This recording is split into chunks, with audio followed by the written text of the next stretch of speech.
Құрметті әріптестер, қалдарыңыз қалай? Сәлеметсіздер ме? Қайырлы таң. Жақында туған күніме бір өте жақсы уылжып піскен сап-сары ананасты алған болатынмын. Сол ананасты жапырағын, жоғары жағын осылай кесіп қойып қойғанмын. Міне содан бері 4-5 күн өтіп кетіпті, бұл кеуіп қалыпты. Енді осы ананасты қазір тамырлауға қоюға дайындап жатырмын.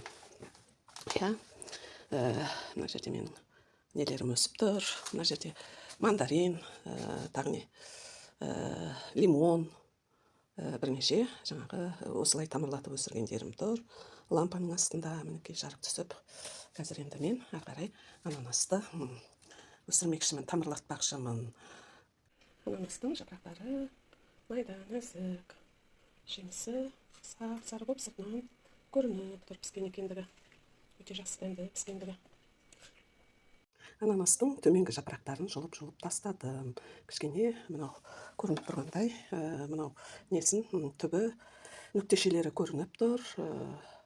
Жаңағы мінекей жақындатып көрсетейін. Осылардан енді дұрыс не қылса, алып кетсе, осы әрбір точкадан, нүктешеден тамырлар шығуға тиісті. Жапырақтары міне 4-5 күнде қураған. Өзі де кішкене ұштары қурап келген болатынмын. Жапырақтары қураған, міне, бірақ ең бастысы мынау ортасы жақсы, жап-жасыл болып тұр. Осы басты мәселе осы ортасында. Егер ортасындағы нелер, жаңағы жапырақтары тартқан кезде суырылып, асты қоңыр болатын болса, ол үсіп келген, суықта келген нелер болады, ананастар, олар ары қарай тамырламай шіріп кетеді. Ал енді ортасы қатты болғаннан кейін мен бұларды жаңағы суға салып тамырлатпақшы болып жатырмын. Міне суды дайындап қойдым банкіге, кішірек 350 грамдық банка, соған фильтрленген суды құйдым. Енді оның жаңағы ананастың негізі суға тек қана ұшы тиіп тұру керек, сондықтан мен оған мынандай не дайындадым. Мынандай қақпақтан ортасын кестім, суға ары қарай түсіп кетпес үшін, толып батып кетпес үшін. Міне енді оны былайынша суға саламыз. Сол кезде бізде мынандай пайда болады, міне осындай көрініс. Суға қаншасы, міне суға ананастың ұшы ғана тиіп тұр. Байқадыңыздар ма? Мінекей алысырақ көрсетейін.